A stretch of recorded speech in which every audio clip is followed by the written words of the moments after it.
নমস্কার বন্ধুরা, আবারও একটা নতুন রেসিপিতে সকলকে স্বাগতম। আজকে তোমাদের সঙ্গে শেয়ার করব পাবদা মাছের তিল বাটা। আমরা কিন্তু অনেকেই সর্ষে বাটা, পোস্ত বাটা বা পাবদা মাছের তেল ঝালও খেয়েছি, তবে তিল বাটা খেতে কিন্তু একদমই অন্যরকম লাগে। তাহলে চলো এবার এত সুন্দর রেসিপিটা দেখতে থাকো। পাবদা মাছের তিল বাটা বানাবার জন্য সবার প্রথমে একটা মশলা তৈরি করে নেব। তার জন্য একটা মিক্সি জারের মধ্যে দিয়ে দিচ্ছি 2 টেবিল চামচ পরিমাণ পোস্ত, আর দিয়ে দিচ্ছি 2.5 টেবিল চামচ পরিমাণ তিল। যেহেতু এখানে তিল বাটা করব, সেই জন্য তিলের পরিমাণটা একটু বেশি নিতে হবে। মানে যে পরিমাণে পোস্ত নেব তার থেকে একটু বেশি কিন্তু তিলটা ব্যবহার করব। এবার দিয়ে দিলাম 4-5টা কাঁচা লঙ্কা। ঝালটা অবশ্যই আপনারা আপনাদের স্বাদ অনুযায়ী ব্যবহার করবেন। এবার এটাকে প্রথমে শুকনো অবস্থায় গুঁড়ো করে তারপরে জল দিয়ে এটার একটা মিহি পেস্ট তৈরি করে নেব। পেস্টটা তৈরি করে নেওয়া হয়ে গেলে এখানে আমি নিয়েছি পাবদা মাছ। পাবদা মাছগুলোকে ভালো করে ধুয়ে পরিষ্কার করে নিয়েছি। এবার মাছগুলোকে ম্যারিনেট করে নেব। তার জন্য মাছের মধ্যে দিয়ে দিলাম সামান্য পরিমাণ লবণ, দিয়ে দিলাম সামান্য পরিমাণ হলুদ, আর দিয়ে দিলাম 1 টেবিল চামচ পরিমাণ সর্ষের তেল। এবার মাছগুলোকে ভালো করে মেখে মোটামুটি 10 থেকে 15 মিনিটের জন্য রেখে দেব। আঁশ ছাড়া মাছের মধ্যে যদি যেসব মাছের আঁশ নেই সেসব মাছে যদি সামান্য পরিমাণ তেল দিয়ে একটুখানি ম্যারিনেট করে নেওয়া হয় তাহলে মাছ ভাজার সময় কিন্তু ফাটার সম্ভাবনা কম থাকে। মাছগুলোকে ভালো করে ম্যারিনেট করে মোটামুটি 10-15 মিনিট রেখে দিয়েছিলাম। এবার 10 থেকে 15 মিনিট পর গ্যাসে একটি কড়াই বসিয়ে দিয়ে দিলাম পরিমাণ মতো সর্ষের তেল। তেলটাকে হাই হিটে ভালো করে গরম করে নেওয়ার পর এবার এক এক করে মাছ দিয়ে মাছগুলোকে লালচে করে ভেজে নেব। পাবদা মাছ ভাজার সময় অনেকেরই কিন্তু একদম ঘেঁটে ঘাঁটি হয়ে যায়।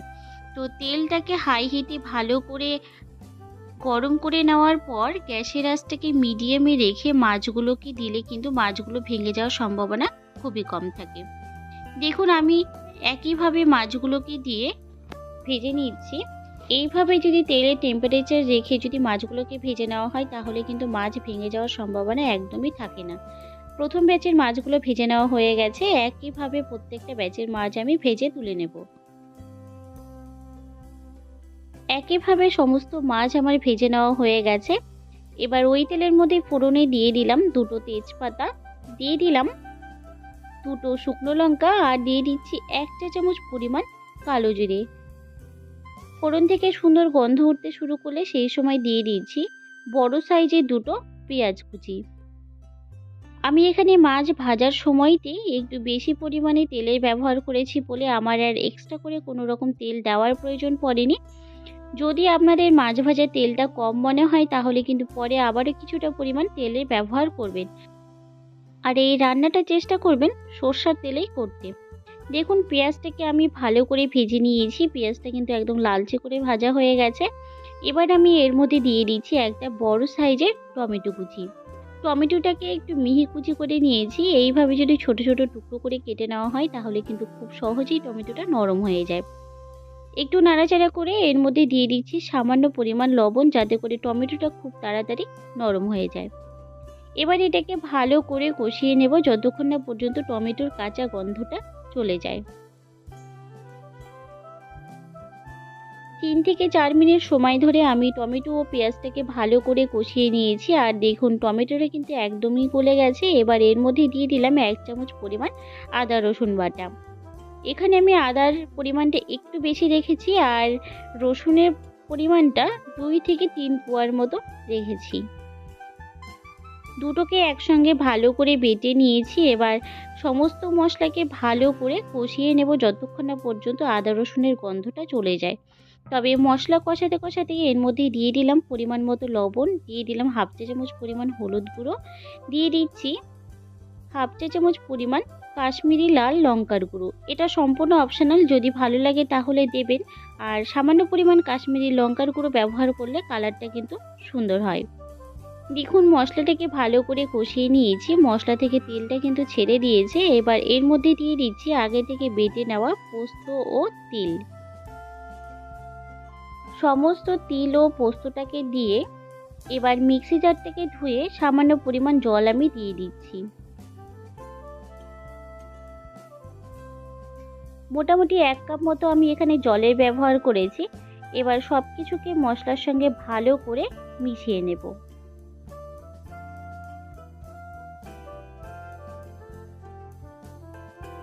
সব কিছু ভালো করে মিশিয়ে নিয়েছি, আর আমার গ্রেভির পরিমাণটা একটু কম হচ্ছে বলে আমি এখানে আরও সামান্য পরিমাণ জল অ্যাড করছি।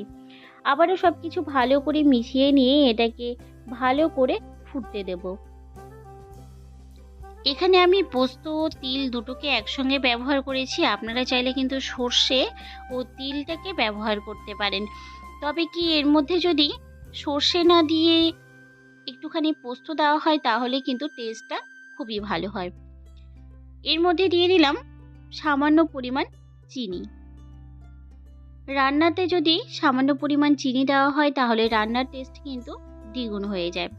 এটাকে 1 মিনিট ভালো করে ফুটিয়ে নিয়েছি। এবার ভেজে রাখা মাছগুলোকে আমি এক এক করে গ্রেভির মধ্যে দিয়ে ভালো করে আলতো হাতে মিশিয়ে নিয়ে এটাকে 2 থেকে 3 মিনিট লো আঁচে এইভাবে ফুটতে দেব।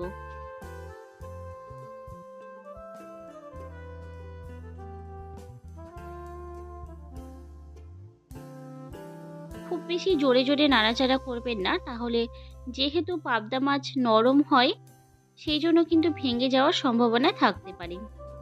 খুবই আলতো হাতে মাছগুলোকে ভালো করে গ্রেভির সঙ্গে মিশিয়ে নেবেন, আর এটাকে ঢাকা দিয়ে বা না দিয়েও 1 থেকে 2 মিনিট এটাকে ভালো করে ফুটিয়ে নেবেন।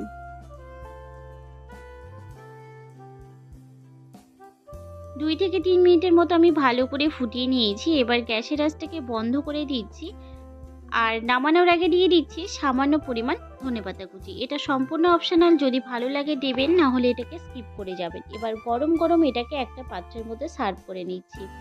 দুপুরে লাঞ্চে এরকম গরম গরম মাছের তিল বাটা হলে কিন্তু এক থালা ভাত হামেশাই উঠে যাবে। খুব সহজেই রেডি হয়ে গেল দারুণ টেস্টি পাবদা মাছের তিল বাটা। তো বন্ধুরা, আমার এই রেসিপিটা যদি তোমাদের ভালো লেগে থাকে অবশ্যই লাইক, শেয়ার, কমেন্ট করবেন। আর আমার চ্যানেলে নতুন বন্ধু হয়ে থাকলে চ্যানেলটিকে অবশ্যই সাবস্ক্রাইব করে নেবেন। পাশে থাকা বেল আইকনটি অন করতে ভুলবেন না পরবর্তী ভিডিওর আপডেটগুলি পাওয়ার জন্য।